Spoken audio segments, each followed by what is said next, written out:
The Swiss call this cheese fromage d'alpage, which means cheese from the high mountain pastures.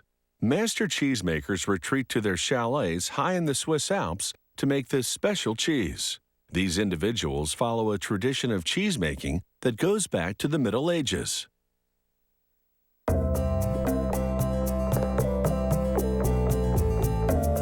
Fromage d'alpage is produced by cheesemakers who bring their cows high into the Alps for 5 months to this region of Gstaad, Switzerland.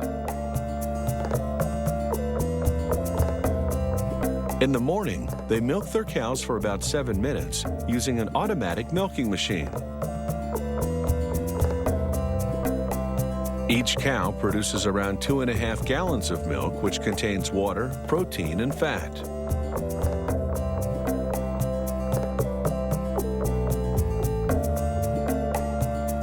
"12 hours later, he removes the fat, which rises to the surface. He adds a starter culture which helps preserve the milk.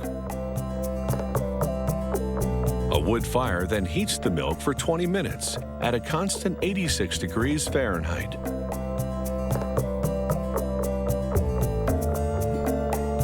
He then adds an enzyme called rennet and more starter culture to the milk. After about 40 minutes, these active ingredients coagulate the milk into cheese curd. He cuts the solidifying curd into smaller pieces.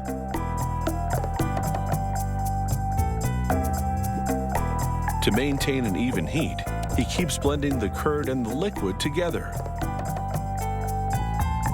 He continues mixing and cutting the curd until the active ingredients separate the curd from the liquid called whey. To make cheese, he will use only the grains of curd. An electric mixer then completes the separation.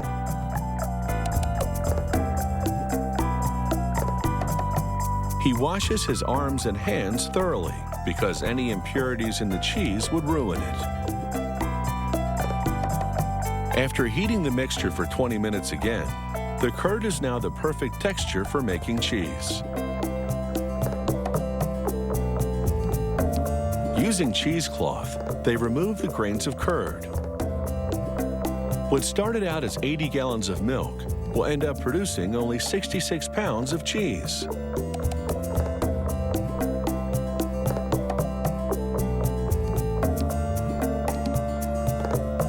The cheesemaker stuffs the sack of curd into a mold and works out some of the whey. He then puts 3 molds filled with curd into a wooden press. And using a wooden block that distributes the pressure evenly, he squeezes out more of the whey.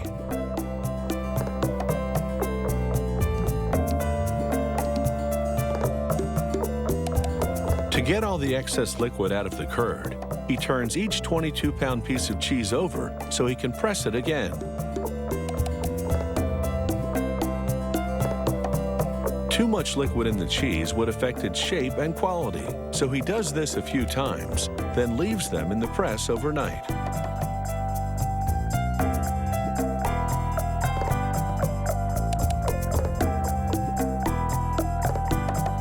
The next morning, he trims off the excess cheese created around the edge by the pressing mold. Like every step in this cheese-making process, this work is also done by hand. He soaks the cheese in salt water for 24 hours to conserve, harden, and intensify its taste.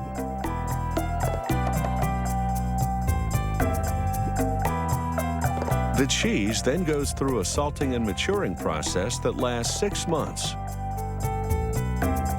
During this time, they flip each piece of cheese often so it ages evenly.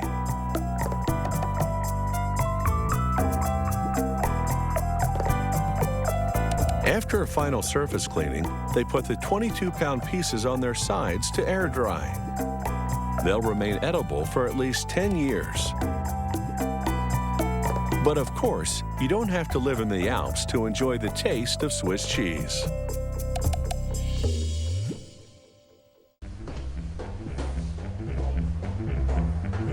Visualization is right at the heart of my own work too. I teach global health. And I know having the data is not enough. I have to show it in ways people both enjoy and understand. Now, I'm going to try something I've never done before. Animating the data in real space, with a bit of technical assistance from the crew. So, here we go. First, an axis for health, life expectancy, from 25 years to 75 years. And down here, an axis for wealth, income per person, $400, $4,000, and $40,000. So down here is poor and sick, and up here is rich and healthy. Now, I'm going to show you the world 200 years ago, in 1810. Here come all the countries. Europe brown, Asia red, Middle East green, Africa south of Sahara blue, and the Americas yellow. And the size of the country bubbles show the size of the population. And in 1810, it was pretty crowded down there, wasn't it? All countries were sick and poor. Life expectancy were below 40 in all countries. And only UK and the Netherlands were slightly better off, but not much. And now, why start the world? The Industrial Revolution makes countries in Europe and elsewhere move away from the rest. But the colonized countries in Asia and Africa, they are stuck down there. And eventually, the Western countries get healthier and healthier. And now we slow down to show the impact of the First World War and the Spanish flu epidemic. What a catastrophe! And now I speed up through the 1920s and the 1930s. And in spite of the Great Depression, Western countries forge on towards greater wealth and health. Japan and some others try to follow, but most countries stay down here. Now, after the tragedies of the Second World War, we stop a bit to look at the world in 1948. 1948 was a great year. The war was over, Sweden topped the medal table at the Winter Olympics, and I was born. But the differences between the countries of the world was wider than ever. United States was in the front, Japan was catching up. Brazil was way behind, Iran was getting a little richer from oil, but still had short lives. And the Asian giants, China, India, Pakistan, Bangladesh, and Indonesia, they were still poor and sick down here. But look what is about to happen. Here we go again. In my lifetime, former colonies gained independence, and then finally they started to get healthier and healthier and healthier. And in the 1970s, then countries in Asia and Latin America started to catch up with the Western countries. They became the emerging economies. Some in Africa follows. Some Africans were stuck in civil war and others hit by HIV. And now we can see the world today in the most up-to-date statistics. Most people today live in the middle, but there are huge differences at the same time between the best of countries and the worst of countries. And there are also huge inequalities within countries. These bubbles show country averages, but I can split them. Take China, I can split it into provinces. There goes Shanghai. It has the same wealth and health as Italy today. And there is the poor inland province Guizhou. It is like Pakistan. And if I split it further, the rural parts are like Ghana in Africa. And yet, despite the enormous disparities today, we have seen 200 years of remarkable progress. That huge historical gap between the West and the rest is now closing. We have become an entirely new converging world. And I see a clear trend into the future. With aid, trade, green technology and peace, it's fully possible that everyone can make it to the healthy, wealthy corner. Well, what you just seen in the last few minutes is a story of 200 countries shown over 200 years and beyond. It involved plotting of 120,000 numbers. Pretty neat, huh?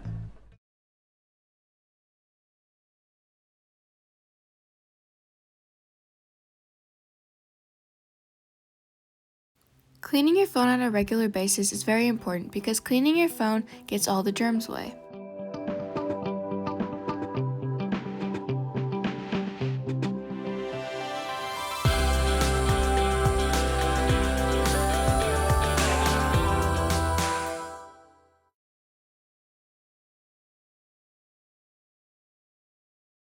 Please stand for the flag salute. Ready?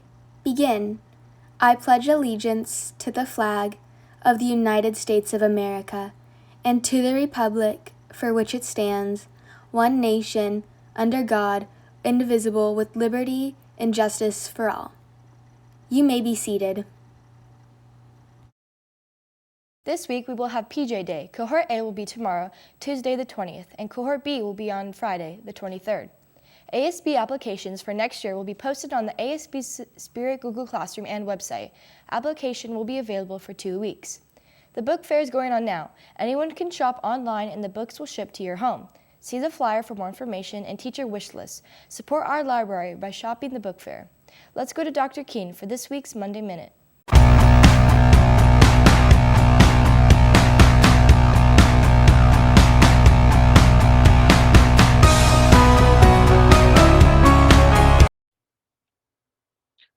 Good morning, Arroyo Seco. I hope you all had a great weekend. So this marks the last week of the fourth quarter progress reporting period. Work hard this week and make sure you're up to date on all of your assignments. For our in-person students, thank you for remembering to bring your IDs each day and reminding your parents to complete Crisis Go every morning you're on campus. That helps ensure a speedy entry onto the school campus. And thank you also for doing your part by sanitizing your hands and wearing your masks. And let's make sure to maintain social distance. I leave you today with a quote. The struggle you're in today is developing the strength you need for tomorrow. And that's it for today, Conquistadors. We know you're working hard. Keep it up. Be kind to yourself and others, and have a great week. This week again, Seco. Stay safe, happy, and healthy.